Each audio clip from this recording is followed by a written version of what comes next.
একটি সম্পর্ক ভেঙে যাওয়ার পরের সময়টা পার করা বেশ কঠিন, তাই না?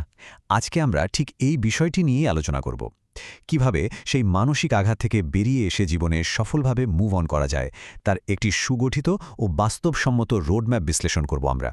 এই জার্নিটা শুরুতে অসম্ভব মনে হলেও সঠিক প্রক্রিয়ার মাধ্যমে এই কঠিন সময় পার করা একেবারেই সম্ভব। এই আলোচনার শুরুতেই একটি চমৎকার কথা মনে পড়ে যায়। একটি সম্পর্ক শেষ হওয়া মানেই জীবন শেষ নয়, বরং এটি নতুন শুরুর একটি সুযোগ। এই কথাটি কিন্তু আমাদের মনে করিয়ে দেয় যে আজকের এই পুরো আলোচনাটি আসলে বিষণ্ণতায় ডুবে থাকার জন্য নয়, বরং সামনের দিকে এগিয়ে যাওয়ার একটি নতুন পথ আবিষ্কার করার জন্য। হিলিংয়ের এই পুরো জার্নিটাকে 5টি গুরুত্বপূর্ণ ধাপে ভাগ করা যায়। 1.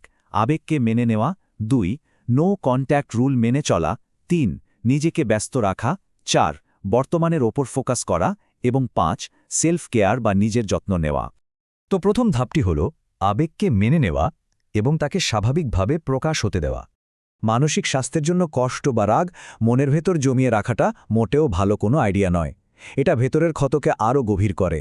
বরং কান্না পেলে একদম মন খুলে কাঁদতে হবে। এতে মনের ওপর জমে থাকা মানসিক চাপ অনেকটাই কমে যায়। পাশাপাশি মনের ভেতরে জমে থাকা না বলা কথাগুলো যদি একটি ডায়েরিতে লিখে ফেলা যায়, তবে তা মানসিক ভার মুক্ত করতে দারুণভাবে সাহায্য করে।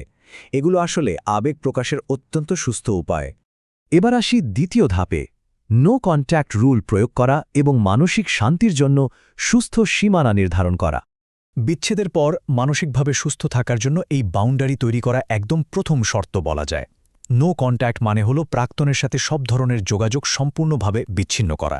এর মধ্যে সোশ্যাল মিডিয়ায় আনফলো বা ব্লক করা এবং পুরনো মেসেজ বা ছবি দেখা থেকে সম্পূর্ণ বিরত থাকাও অন্তর্ভুক্ত। প্রাক্তন সম্পর্কে বারবার আপডেট পাওয়া বা পুরনো ছবি দেখার অভ্যাসটা এড়াতে পারলেই বারবার মানসিক আঘাত পাওয়া থেকে নিজেকে রক্ষা করা যায়। তৃতীয় ধাপটি হল নিজেকে ব্যস্ত রাখা এবং জীবনের শূন্যস্থানগুলোকে ইতিবাচক কিছু দিয়ে পূরণ করা। সাধারণত অবসর সময়ে কিন্তু মানুষের মনে পুরনো স্মৃতিগুলো সবচেয়ে বেশি ভিড় করে। সেই শূন্যতাকে কার্যকরভাবে মোকাবেলা করার জন্য কিছু গঠনমূলক কাজ দারুণ ভূমিকা রাখতে পারে। যেমন নতুন কোনো ভাষা শেখা, কোনো স্কিল বা শখের কাজ শুরু করা, অথবা নিয়মিত শরীরচর্চা করা। এগুলো মস্তিষ্ককে ব্যস্ত রাখে এবং সফলভাবে মুভ অন করার প্রক্রিয়াকে অনেক বেশি মসৃণ করে। এর পেছনের বিজ্ঞানটি কিন্তু বেশ চমৎকার।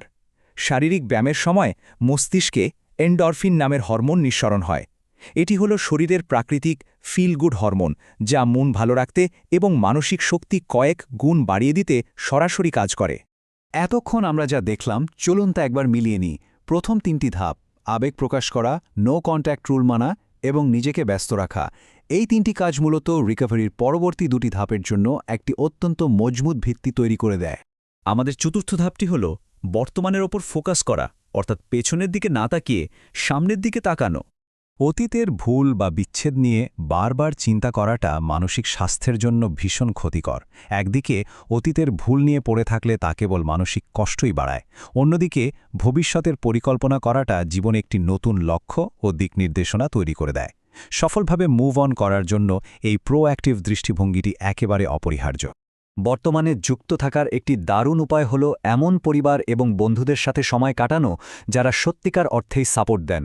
সঠিক মানুষের সাহচর্য এবং ভবিষ্যতের লক্ষ্য নির্ধারণ করা একজন মানুষকে কতটা ইতিবাচক রাখতে পারে তা আসলেই অবাক করার মতো। আমরা চলে এসেছি একদম শেষ ধাপে, আত্ম-উন্নয়ন বা সেলফ কেয়ার। এটি হল মানুষের অভ্যন্তরীণ ও বাহ্যিক পরিবর্তনের একটি নতুন অধ্যায়। একটি বিচ্ছেদের ঠিক পরের সময়টাই নিজের যত্ন নেওয়ার জন্য সবচেয়ে উপযুক্ত সময়। নিজের পছন্দের খাবার উপভোগ করা, পর্যাপ্ত ঘুম নিশ্চিত করা এবং নিজের বাহ্যিক ও অভ্যন্তরীণ পরিবর্তনের দিকে নজর দেওয়া, এগুলো সবই সেলফ কেয়ারের অংশ, যা মানসিক প্রশান্তি ফিরিয়ে আনতে সবচেয়ে বেশি সাহায্য করে। একটি কথা কিন্তু সবসময়ই আমাদের স্বস্তি দেয়, সময় সব ক্ষত সারিয়ে দেয়। মুভ অন করার এই প্রক্রিয়ায় নিজেকে কিছুটা সময় দেয়া এবং নিজের উপর বিশ্বাস রাখাটা ভীষণ জরুরি। ধৈর্যই এখানে সবচেয়ে বড় বন্ধু। তবে এখানে একটি গুরুত্বপূর্ণ বিষয় উল্লেখ করা প্রয়োজন। যদি কখনো মনে হয় যে এই মানসিক চাপ একা সামলানো খুব কঠিন হয়ে যাচ্ছে, তবে কোনো বিশ্বস্ত বন্ধু বা একজন পেশাদার কাউন্সেলরের সাহায্য নেওয়াটা সম্পূর্ণ স্বাভাবিক এবং একটি প্রয়োজনীয় পদক্ষেপ।